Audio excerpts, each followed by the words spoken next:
maaasahan, ang kabalikat ng bayan.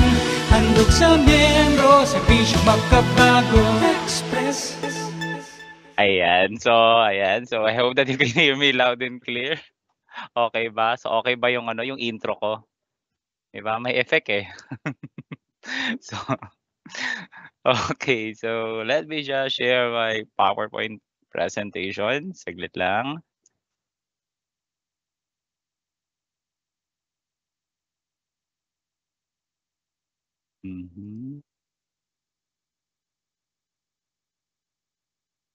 There you go. Visible na ba yung aking slides? Yes, sir. We can see your slides and we can hear you loud and clear.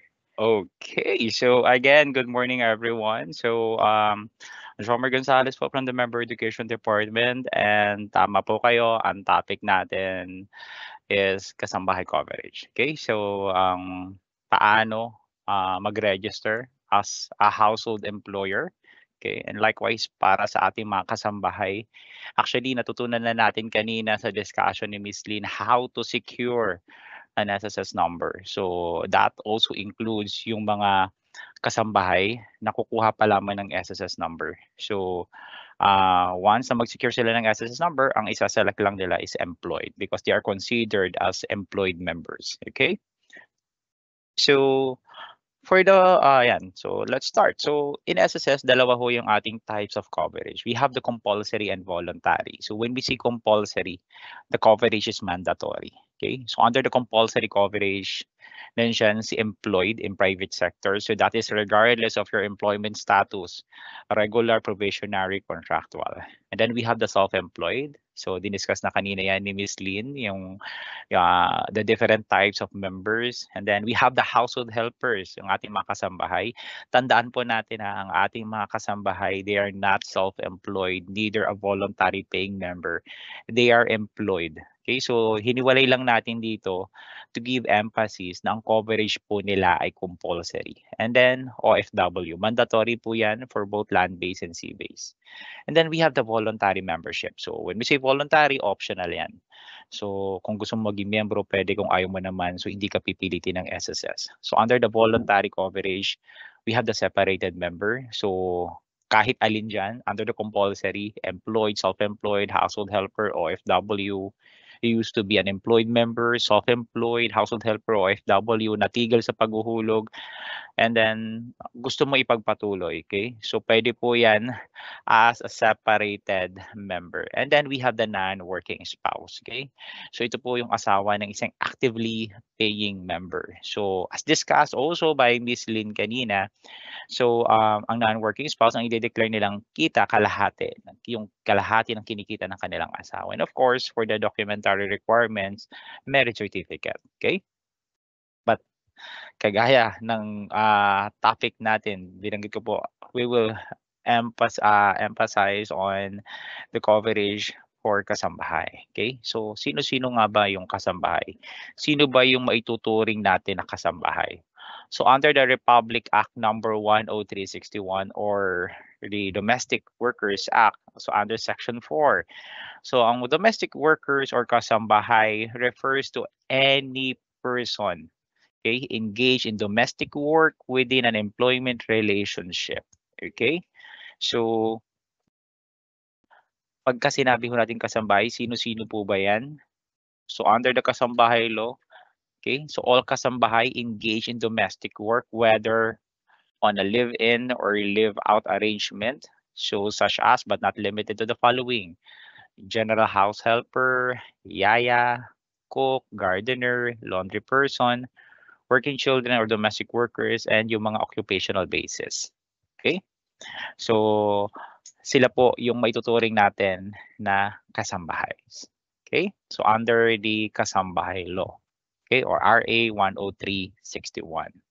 So, in SSS, actually, hindi lamang sa SSS, but with Pag-ibig and PhilHealth, we are already implementing the unified registration.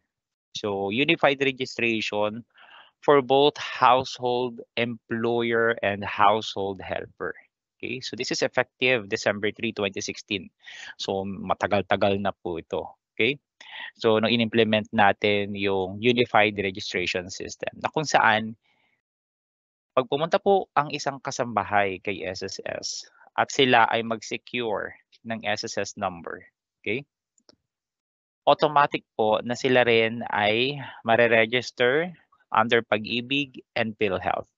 Mai-issuehan sila ng Pag-ibig number and PhilHealth number, okay? Same din po pag pupunta sila kay PhilHealth, okay? Ganun din or kay Pag-ibig, mai-issuehan sila ng SSS and PhilHealth, ganun po. Okay? So, it's a unified registration. So, isang agency lang ang pupuntahan mo, automatic na na-registered ka na in 3 agencies. Okay? Again, for both household helper and employer. Okay? So, for the household employer, kasi kanina na-discuss na ni Ma'am Lynn how to secure an SSS number. So, that includes kasambahay. So, kung halimbawa man si kasambahay, medyo kumbaga medyo busy si kasambahay. So there's no need na to go to SSS because they can already secure an SSS number online. Okay? But how about for household helper? So for household helper, they need to accomplish the HEUR1 form. Okay? So ito yung household employer registration form. Okay, so they can submit it to any 3 social security agency, SSS, PhilHealth, and Pag-ibig, and then automatic po na sila ay mai-issuehan ng employer ID number. Okay, so together with the HEUR1 form, so kailangan din po nilang mag-accomplish ng employment report form, kasambahay employment report form. Okay, or kung wala po yung kasambahay employment report form, pwede po yung ating SSS form R1A or yung employment report form. Okay? So together with the specimen signature card, ito yung ating L501. Okay? So that is for the reporting of newly hired. Okay? Initial reporting of newly hired kasambahay. Okay? Para sa subsequent reporting, like for example, may bago ka ng kasambahay or umalis yung dati mong kasambahay. Okay?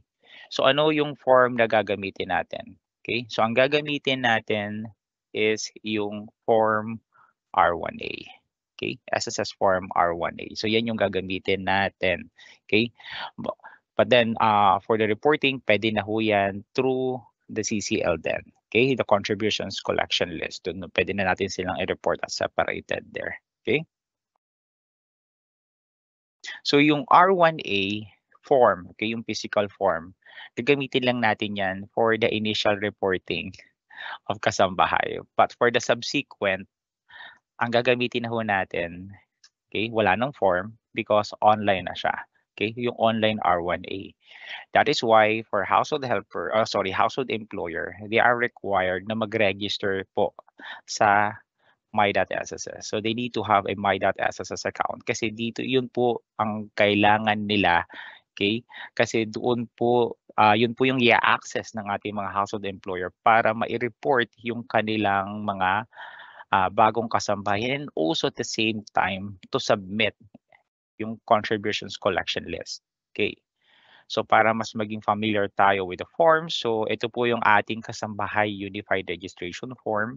Okay, so this is for the kasambahay. Yung magsisecure pa lamang ng SSS number. So ito po yung form na gagamitin ninyo. For household employer naman po, ito yung HEUR1 form or yung household employer unified registration form. At ito naman po yung household employment unified report form. Okay, okay yung R1A natin. Okay, so as I have said earlier, for the subsequent reporting of newly hired kasambahay, so noted na gamitin itong form na to. Bakit? Kasi online na po tayo. Okay? So you need to log in for our household employer. You need to log into your My.SSS account and under services, dito po sa left side ninyo, ayan. So i-click nyo lang po yung submit employment report, okay? Or R1A. Okay. So after clicking that, okay? So after clicking the submit employment report form, so kailangan niyo pong fill upan yung mga information. You need to provide yung mga information, okay? Ang inyong newly hired kasambahay, like their SSS number, okay? Yung kanilang full name, okay? The date of birth, date of employment, okay? as well as magkano ba yung kanilang monthly earnings. Okay. So mapapansin, for example, ito. So itong household employer, ayan. So ire-report niya yung kasambahay niya. So ang pangalan ng kasambahay niya, siya si Abebang Pachiku Malyari. Okay, so pansinin po ninyo sa tabi ng pangalan as well as the SSS number. Okay, pansinin po natin. May check mark. Okay, kasi kino-cross-validate na po kagad yan ng system. Okay, kino-cross-validate na kagad ng system. Yung SSS number ba, yung SSS number ba as well as yung complete name parehas with the SSS record. Okay? So kinakailangan si household employer, okay? Yung i-encode po niya dito na SSS number at saka yung name of the kasambahay as well as the date of birth, kailangan nagma-match with the SSS record. Okay? What if, okay? Halimbawa sabihin na lang natin married na pala si kasambahay. Pero ang na-encode, okay, ni household employer is yung maiden name pa rin. Okay? Ano mangyayari? Okay? So pag hindi po nag-match yung SSS number, yung employee name as well as date of birth, ayan, may lalabas po na note sa taas that the employee name does not match with the SSS record. Okay? So malalaman na kaagad natin tama ba yung number na binigay, tama ba yung kanyang pangalan, okay, per SSS record as well as the date of birth. Okay. So kung nag-match naman po yung pangalan, automatic mapupunta po siya dito sa list ninyo sa baba. Okay? Nandito na po yan sa baba. Okay. Yan. So may include na po siya doon sa list ng isasubmit ninyo na R1. Isasabitin nyo na R1A. So nakalagay na dyan yung pangalan, the date of birth, date of employment, how much is yung kanyang monthly earnings, yung position niya. So noong next step, mapapansin niyo on the right side, may action ho dyan. It's either you update or delete, okay, yung nilagay po ninyo na details. Okay? Update, ang ma-update po ninyo dyan, hindi na yung pangalan. Kasi yung pangalan, na-validate na po yan ng system. Ibig sabihin, nagmamatch na yan sa system. Ang pwede nyo nalang i-update yan is, una, yung date of employment. Baka nagkamali kayo. The monthly earnings or the position. Okay? So yun po yan. Or, kung gusto po ninyo siyang i-delete doon sa list na isasubmit ninyo. Okay? So, halimbawa, i-report nyo na siya dapat through R1A pero nagsabi siya sa inyo na magsisimula na lang siya susunod na buwan na lang. Okay? So, pwede nyo siyang i-delete na. Okay? Pwede nyo i-delete na lang muna yan dyan. Okay? So, kung okay naman po, okay, wala na kayong i-update, okay, so click the submit list. So, after clicking the submit list, so as proof that you have successfully submitted yung inyong online R1A, may corresponding transaction number yan. Okay? At dito sa notification, dyan sa notification, may inbox dyan. Dyan may matatanggap din na kayo na notification. Okay? As well as dun sa inyong registered email address, katunayan na successful yung transaction ninyo. Okay? So as easy as that. Actually, kung magre-report ka ng kasambahay, wala pang 2 minutes yan. Okay? Saglit na saglit lang po yan. Kung mabilis pa kayo mag-encode, baka wala pang 1 minuto. Okay? So, ganun lang po siya kadali. Okay? Next is yung contributions ng ating mga household helper. So, for the contributions, okay, so currently, ang ating contribution rate is still 14%. Wherein, if the member is employed, proportionate ang sharing niyan. Employer shoulders 9.5 while the employee shoulders 4.5%. Okay? Pero para sa mga workers na kumikita ng more than 20,000, okay? Hanggang 30,000 na monthly salary credit, okay? So ang nadadagdag na lamang po sa contribution ninyo ay ang contribution para sa mandatory provident fund or more commonly known as the Workers Investment and Savings Program. Pero pagdating sa contribution kay SSS, okay? For household helper, if the household helper is earning a monthly salary of less than 5,000 pesos, the household help employer will shoulder the entire SSS contribution. Okay? They have to shoulder the entire contribution. Wala po kayong ibabawas sa sahod niya. Again, if ang kanyang earnings, yung salary niya ay less than 5,000 pesos. But, yan, but if ang earnings ng ating household helper ay 5,000 or more, then doon natin i-apply yung proportionate sharing of contribution. Okay? So doon natin i-apply yung 9.5 at saka 4.5%. Okay? So magkakaroon na ngayon ng share si kasambahay. Okay? So para mas maunawaan natin siya, ito yung contribution. So yung nakikita ninyo ngayon sa inyong screen, this is the contribution table for household worker. Okay? So mapapansin po ninyo dyan, okay? So para sa mga workers na kumikita within the range ng 1,000 monthly salary credit hanggang dun sa kumikita ng 4,999.99. Okay? So under 5,000 monthly salary credit po yan, mapapansin niyo, okay? Walang share si household employee, okay? Okay, bakante. Lahat sasagutin ni employer. Okay? So under the 5,000 monthly salary credit, that's 700 pesos. So yung i-remit ni household employer, may additional 10 pesos pa yan. So that will be 710 pesos. Lahat yun sasagutin ng ating household employer. But, so as I have mentioned kanina, pag ang income ni household employee o household worker ay 5,000 and above, okay, or more, then doon natin i-apply yung proportionate sharing of contribution. So mapapansin niyo, still 5,000 ang monthly salary credit kasi 'di ba, ang below 4,999.99. So pag umabot ng 5,000 yan, so kung para doon sa mga household employer, kung medyo sadista ka, okay, ang sahod talaga niya is 4,999.99. Okay, so walang share si employee. Okay, pero kung eksakto yan, 5,000 or above, doon i-apply yung yung proportionate sharing. So out of the 710 pesos na contribution, okay, 475 ang sasagutin ni household employer, 225 naman ang kay employee. So plus additional 10 pesos para doon sa 475 kasi yung 10 pesos yun yung easy premium na kung saan ang sumasagot dyan ay walang iba kundi ang ating mga employer. Okay? So that applies hindi lamang sa mga household employer but also yung mga regular employer natin. Okay?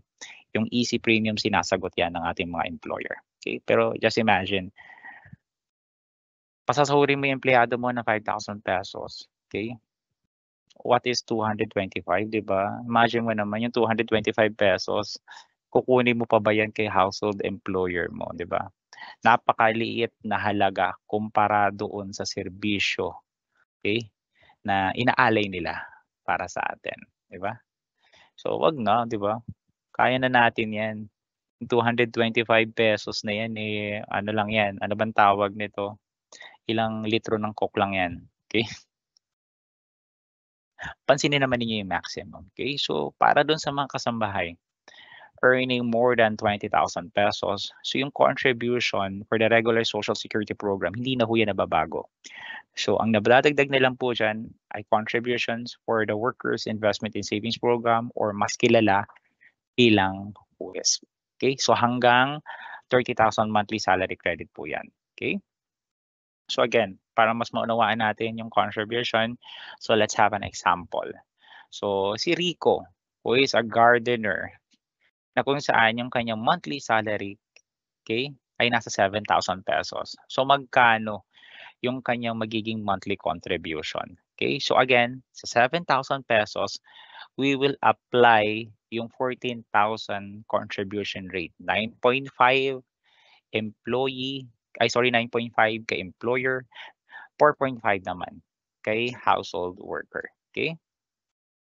So magkano magiging share ni employer? 675 pesos, inclusive na yan ng 10 pesos na easy.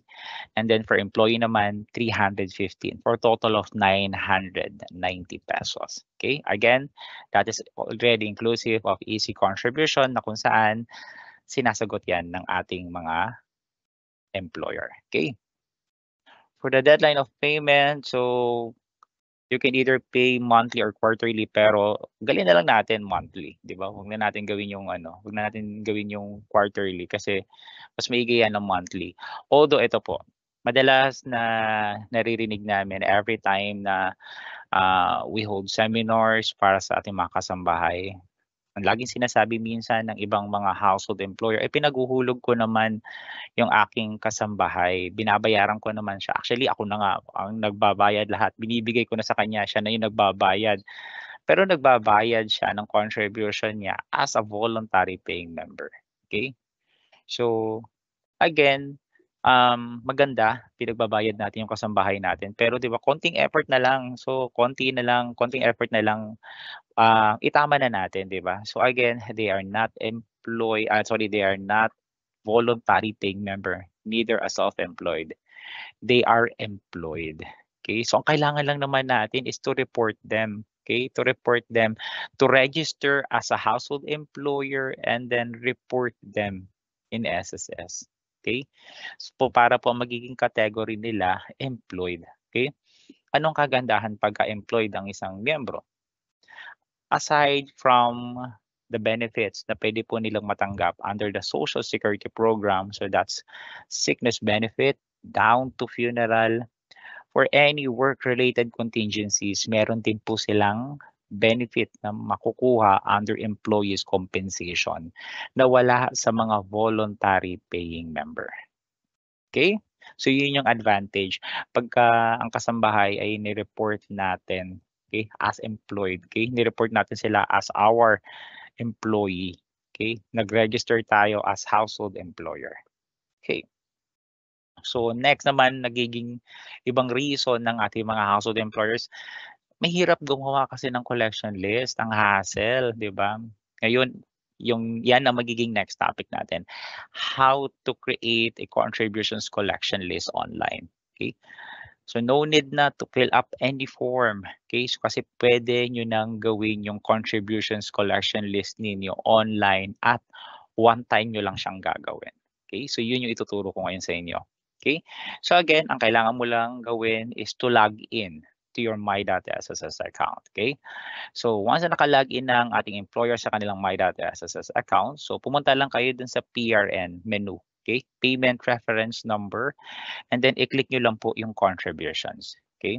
Actually, may tatlo kayong option dyan. Option 1, online submission. Option 2, yung offline. And then option 3, using the SSS file format. But of course, kagaya na binanggit ko sa inyo, ituturo ko sa inyo yung pinakamadali, which is yung option 1. Kasi isa lang naman yan eh. Isa or dalawa lang naman yung kasambahay natin. So, tuturo ko sa inyo yung easiest, which is yung option 1. So, for the option 1, ang kailangan nyo lang gawin dyan muna is kailangan ninyong magawa yung mismong collection list. Okay? So, kailangan ninyo siyang maisama doon sa inyong contributions collection list. So, just click the add record.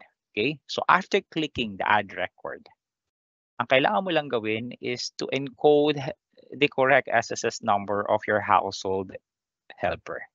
SSS number lang ang i-encode ninyo. After encoding the SSS number of your household helper, automatic na po. Okay, so the corresponding name per SSS number will automatically appear. So, mababalidate mo na hindi mo na kailangan i-type yung pangalan niya, yung surname niya, yung middle name niya, kasi yung system na po yung magpo-provide niyan. Okay? So, ginagawa mo pa lang yung collection list, kinokorek ka na ng system. Kasi halimbawa, nagkamali ka sa SSS number. So, it's either ibang pangalan ang lalabas o walang lalabas na pangalan dyan. Kasi nga, mali yung SSS number na na-encode mo. Okay? So, di ba ang dali niya? Kasi again, SSS number lang, lalabas na yung pangalan ng miyembro. Okay? Ng inyong household helper. Ano yung next step? You have to encode the salary, yung monthly compensation ng inyong kasambahay. Okay? Magkano ba yung sahod ng kasambahay mo? Halimbawa kung may butal yan, 6,450 pesos. O yan.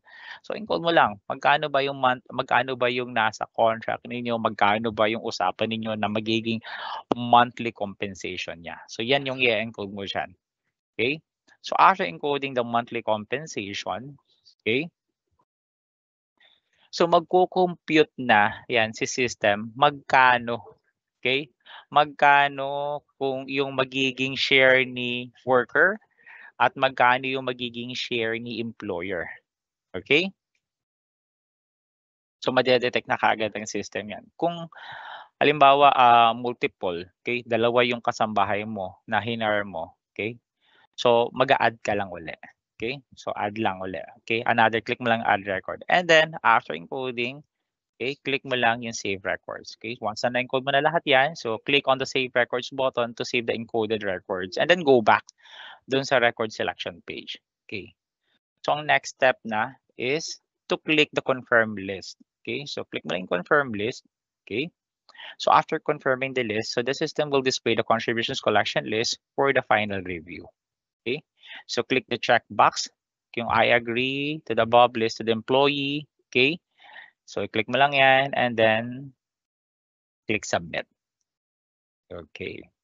So now, pwede ka nang mag-prepare. Ang next step mo na is to prepare the collection list for the applicable month. Okay, so click prepare collection list to prepare the contribution statement for all your employees in the contribution list summary. So the summary of contribution statement will be displayed. So i-click mo lang yung prepare collection list. Okay? Yan. Automatic na yan, mag-generate na si system ng payment reference number. Ito po yan. Okay? Ito yung ating payment reference number. Okay? So click mo lang yan download. Okay? To download the hard copy ng inyong contributions collection list. Okay? At yan po yung ipe-present ninyo sa ating mga collecting partners. Okay? So ito po yan, yung sample ng collection list summary natin. Okay. So kagaya na binanggit ko kanina, once mo lang siyang gagawin. Bakit? For example, gumawa ka ng collection list for the applicable month of January. Okay? So gagawin niyan next month, February. Okay? Sa susunod na buwan, for the next applicable month, okay? Automatic, mag-generate na si system. Okay? May system generated na payment reference number for the succeeding or for the following applicable month. Okay? So, kung ginawa mo is for January, gagawin mo yan ng February. So, for February, gagawin mo na yan ng March. So, pagdating ng March, okay, first week or second week ng March, makikita mo, pag login mo sa inyong My.SSS account, okay, may system generated na payment reference number. So, ano na lang gagawin mo? Kung halimbawa, isa lang naman yung household helper mo, siya pa rin naman, so just click download lang. Okay? Download ka lang and then, okay, so itong collection list summary, ito din dadali mo doon sa mga payment centers like the SM Payment Center, okay, sa mga collecting partners. Actually, hindi mo na rin kailangan pumunta pa doon sa mga, although may mga collecting partners tayo like SM, Bayad Center, pero may mga mga online partners na tayo that accept payments, okay? Okay? Contributions payment ng ating mga employer. So kasama na rin dyan even the GCash. Okay? So may mga kapartner tayo, banks. Okay? So pwede na rin ho sila, may mga kapartner na ho tayo dyan. Okay? So once mo lang siyang gagawin. Okay? So again, that's it. So that is yung ating kasambahay coverage. Again, okay? So i-cover ho natin yung ating mga kasambahay, di ba? Lagi ko nga sinasabi pagdating dito sa ating kasambahay coverage is may kasambahay, yan sila yung, imagine mo pag tayo nasa opisina, nasa trabaho, sila yung naiiwanan sa bahay. Pinagkakatiwala natin sa kanila yung bahay natin, yung mga anak natin, yung pamilya natin, di ba? Imagine mo even kahit sa gabi, madaling araw, sumakit ang tiyan natin, di ba? Tatawagin mo si Inday o si Manang o si Ate, kung ano man ang tawag natin sa kanila, di ba? Lalabas ng 10 oras ng gabi para lang humanap ng gamot Okay, para sa atin, 'di ba? So, isa-sacrifice yung kanilang kaligtasan para sa ating kaginhawaan, 'di ba? So, gaano lang yung contributions na ibabayad natin para sa kanila. Para pagdating ng panahon, masasabi nila, buti na lang may SSS. So muli, maraming salamat po at mabuting araw sa inyong lahat. Okay? Thank you. Salamat po, Sir Jomer, for the detailed presentation po sa reporting and tawag dyan yung sa household employer po natin, ano. Yan. So hopefully marami po tayo na-gain na info from our speaker. Yan. And before tayo mag-proceed sa atin pong Q&A, we just have a couple of yung mga ipa-plug lang po namin, ano. Yan. Okay, so bukas po, February 1, magte-take effect na po ang mga sumusunod. So para po ito sa mga employers po natin, kung may employer representatives man tayo dito, no. Yung My.SSS portal po na certification online para po sa maternity benefit application. Halimbawa po ang female ay na-separate from employment tapos magpa-file siya ng maternity, i-certify po ng kanilang previous employer na sila po ay separated na from the company through their online My.SSS account. Again, this will take effect bukas po, February 1. Kasabay rin po nito yung employer certification din po online ng involuntary separation benefit or yung mas kilala natin na unemployment benefit. So sa mga cases naman po ng mga previously employed members, kung magpa-file sila ng unemployment, yung employer naman po nila ang certify na talagang nilet go nila or na-terminate po nila or na-separate involuntarily ang empleyado po. Pagkatapos naman nilang ma-certify ito, it will be electronically certified din po ng DOLE or ng Department of Migrant Workers, whichever is applicable. So again, heads up po mga employers, this will be applicable bukas po. Magte-take effect na po siya bukas, February 1 po. Okay? So ngayon po ay pupunta na po tayo sa atin pong Q&A for the household helper registration, reporting, and yung preparation din po ng contribution collection list or yung PRN generation. Okay, so I think ready naman po ang ating butihing speaker. Sir Jomer, are you there? Yes, I'm there. Yes, you're there. Okay. Yan, salamat po sa presensya nyo, Sir Jomer, for being there. Ayan. So first question po from Annabelle. Pwede ko po ba ma-increase lang basta ang payment ko kung gusto ko nang magtaas ng contribution? Okay, so pwede bang mag-increase basta-basta ng payment? Gusto kong mag-increase lang basta ng payment ko kung gusto ko na magtaas ng contribution. Okay. So if ang status niya is employed, ang status ni Annabelle is employed, then definitely hindi. Kasi ang basis ng ating contribution is yung inyong gross income. But for voluntary or self-employed, okay, you can increase your contribution kahit halimbawa from minimum to maximum, provided na yung miyembro natin ay less than 55 years old. Kasi pag ang miyembro ay 55 years old and above na, okay, one step na lang per annum yung pwede nilang iakyat pagdating doon sa kanilang iakyat doon sa kanilang contribution. Okay, maraming salamat po, Sir Jomer, for answering the question ni Annabelle. Next question from an anonymous po na participant.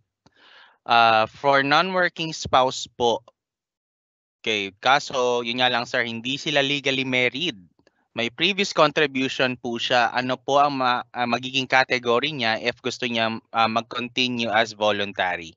Kung may previous contribution as unemployed, self-employed, OFW, pwede na ho sila magpatuloy ng contribution nila as a voluntary paying member. Okay?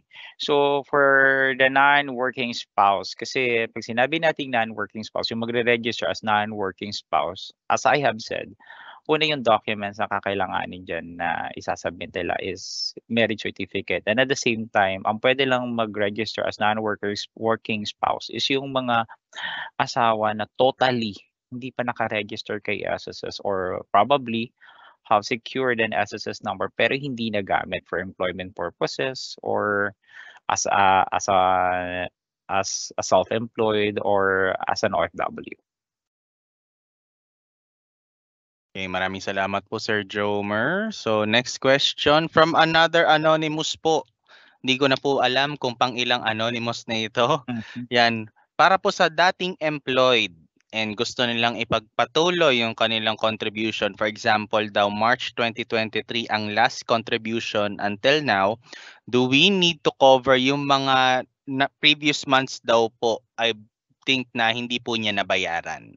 Okay, so hindi po kayo required na bayaran yung mga months na hindi nyo na po nabayaran. Sabi nyo nga, yung last contribution is March 2023. So, kung gusto nyo habulin yung ibang buwan na lumipas, so for January ngayon is January 31, okay? Gusto mo pang habulin yung October, November, December, pwede pa hanggang ngayong araw na to. Okay? Pwede mo yung bayaran. But tomorrow, hindi na. Okay? So, starting February, ang pwede mo na lang bayaran is yung for the month of January na lang. Okay? So, yun po. Maraming salamat po Sir Jomer. So yan, wala po tayo retroactive payment ng contributions. Okay? So next question po from another anonymous. Yan, sabi nga po sa inyo, marami po tayong mga anonymous na askers ngayon, Sir Jom. Ayan. So, ngayon po, ask lang daw po niya para po sa kanilang kapatid. Wala daw pong date of coverage. I think yung SS record nila until now, kahit nag-submit na po ng R1A yung previous employer daw po niya. Matagal na po kasi siyang separated doon, tapos 3 months lang po, I believe, yung naging contribution niya. Until now, hindi po siya makapaghulog as voluntary dahil nga po sa kawalan po nung date of coverage. Ano daw po ang pwede nilang gawin? Okay, ganito po yan. Tama po yung ginawa ninyo dahil hindi mo na ho kayo nagbabayad ng contribution kasi nga po magiging invalid yan kasi wala pa kayong date of coverage. Pero lumalabas na dapat meron kasi nga kumbaga nakapagtrabaho naman siya for 3 months at may previously accomplished na R1A yung previous employer niya. So ang gawin niyo na lang po is mag-email kayo sa amin. So email niyo po kami sa usaptayo@sss.gov.ph. Yung usap tayo UU, tapos SSSAP, tapos TAYO@sss.gov.ph. Okay, so state nyo lang po doon yung concern niyo, tapos i-attach nyo po yung sinasabi nyo po na kopya ng R1A from his or her previous employer. Okay, para po matugunan natin yung inyong concern. Okay, thank you so much, Sir Jomer. So for our next na anonymous pong muli na nagtatanong. Para tungkol po ito sa kasambahay registration. Kaka-register ko lang po ng kasambahay ko late last year and hindi daw po implemented ang unified registration.